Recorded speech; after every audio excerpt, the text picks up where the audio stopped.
everybody, welcome to my YouTube channel. This is the first episode. I'm super excited. I'm making firecracker meatballs, so stay tuned. Alright, so we got some raggedy looking carrots. It's a ginger. It's a little small ginger root. Him so cute. And then we got scallions. We got the ground beef right there.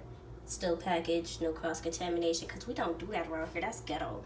And then we got the raw honey, sesame seeds, soy sauce, and the sriracha chili sauce. There couldn't be any better combination of ingredients that was already in my cabinet. Okay, so I'm just mincing the ginger with this large knife. Ginger smells amazing.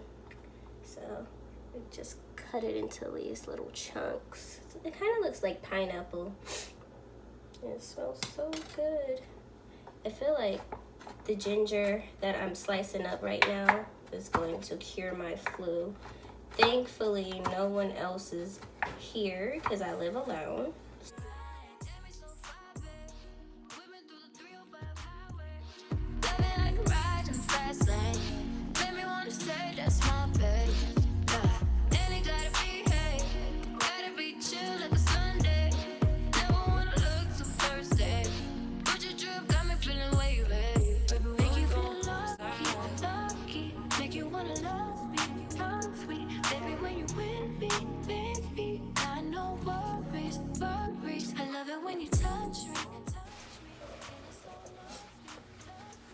Honestly, ginger is really up there with one of the most fresh smelling ingredients. Like, if you immediately want to feel better about your life's decisions, mince some ginger up and it's amazing. Alright, so we're using this nifty tool. It's a potato peeler. And we're going to just trim our carrots. Trim. Trim them boys to a nice bright orange. You want them to look like this. And get that nasty outside skin off of them. I like the firm carrots. They have a better snap to them. No one wants a soft, flaccid carrot. It's kind of not okay. I like my carrots like I like my men. No, I'm just kidding. That was like not tasteful at all. Okay. All right. So we got all the nasty brown stuff off of him. The little carrot family. And now we're moving on to the shallots. Why the hell do I keep calling them shallots? You guys are scallions.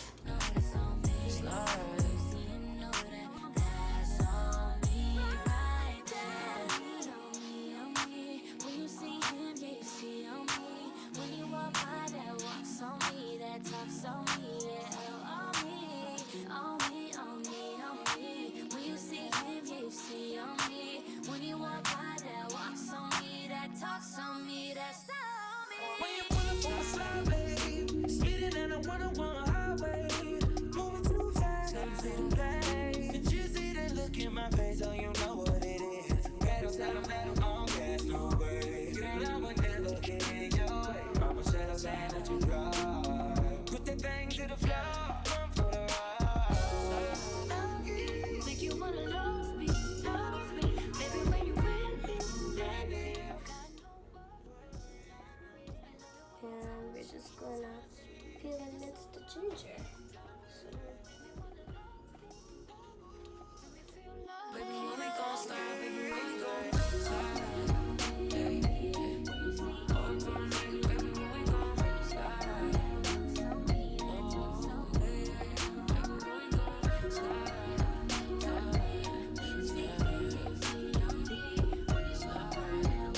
Okay.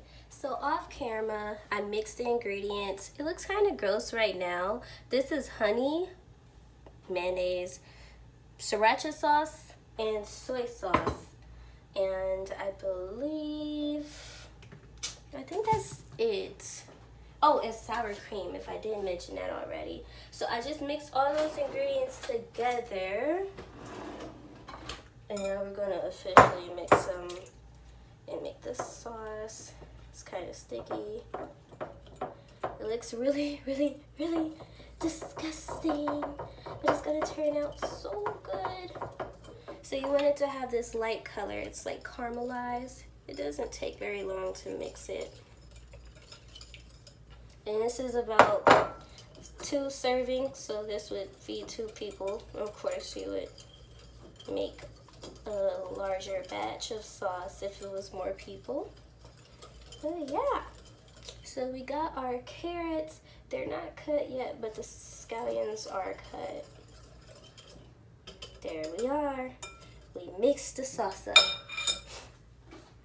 I always like to put aluminum foil on my pans because I'm kind of lazy and it makes it easier to clean.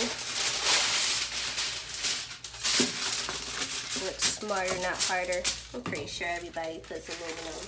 They line their trays with aluminum foil. Okay. So now we got that.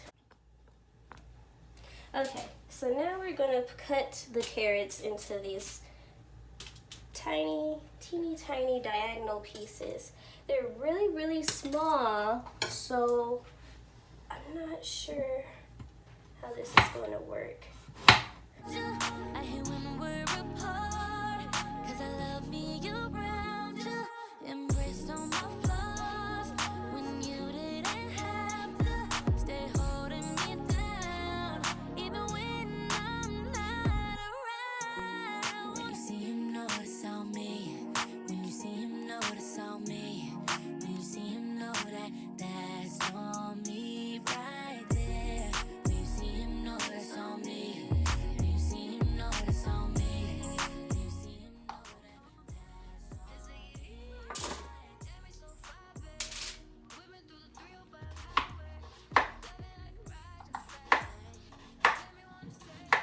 Oh, see. I ended up kind of cutting these vertical, and they're super small. Like, this is a diagonal carrot, for example. He's a lot larger than one of these vertical ones. So it's always best to cut carrots diagonal, since they're long, skinny kind of vegetables here.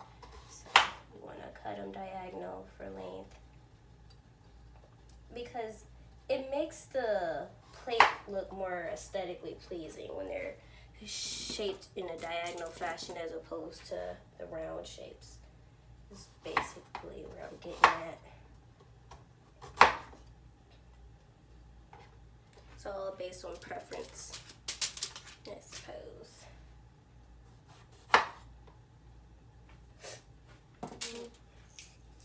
I like pink Himalayan salt for meals like this, because a lot of times I have to fight between, fight the urge of using my Creole seasoning, because, black folks, we love soul seasoning in every dish, but you can't do that for every meal. Some meals have to naturally just be flavorful.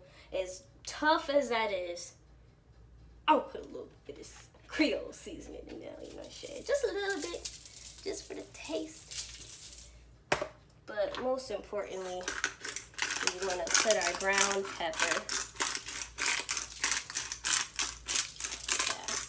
Yeah. Not putting soul seasoning in everything is like literally a battle for black people. I feel like this is the black pepper I use. Now, if somebody want to be very generous and loan me some prima donna cookware and seasonings, I would greatly appreciate that. It's black owned, and I love black owned stuff. So you're just gonna drizzle some olive oil. It's pretty dope, pretty dope. So we got the carrots. They're ready to go in. So right now I'm just cooking the rice. I minced the ginger. I got the scallions chopped. And then we got the panko breadcrumbs. Okay, so I got the meat in this bowl. I'm supposed to put some of the scallions, so I'm gonna put like the lighter kind of scallions in here. Some of the mixed ginger and the panko breadcrumbs. If I put the panko breadcrumbs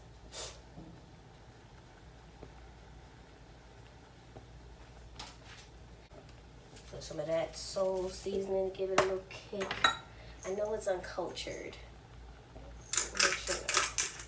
I can't get out of this way if I just put a little bit in there.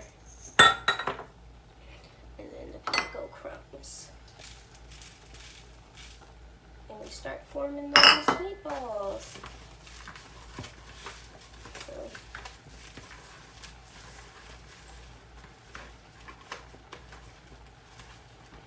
oh, and then you put some soy sauce. Gotta wash.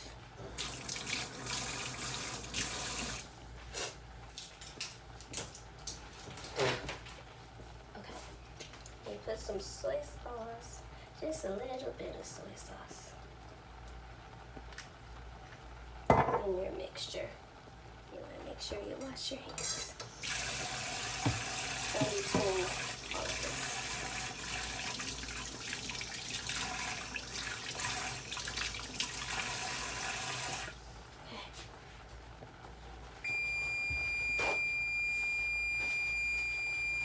Alright, so the carrots are actually ready to come out for a few seconds because they're going back in. Meatballs here.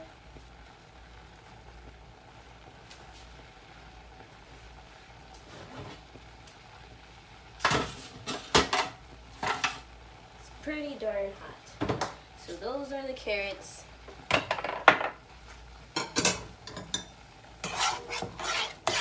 In the meantime, the rice is getting very nice, very fluffy. So I'm just going to add some water to the rice.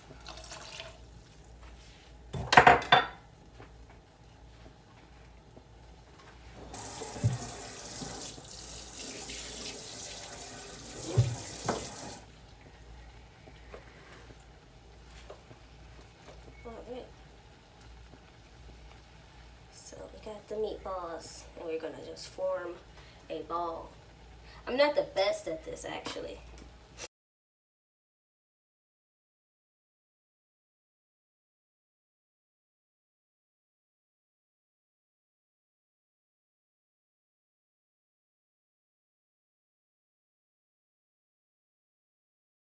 You see him notice on me. When you see him know that that's on me right there. When you see him notice on me. When you see him notice on me. When you see him know that that's on me. Okay, this is a fair amount. Meatballs, carrots, everything. Smells so good. No cross-contamination. No cross-contamination. Say it with me, guys. Cross-contamination is the devil. Like, we cannot have that around here. None of that.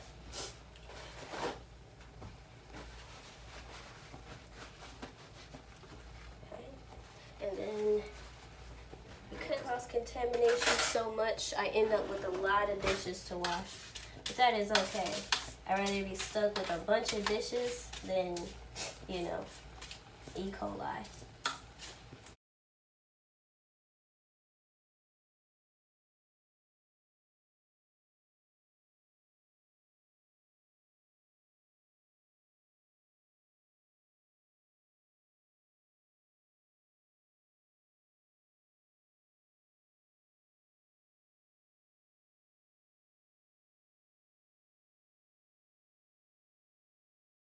So let me know.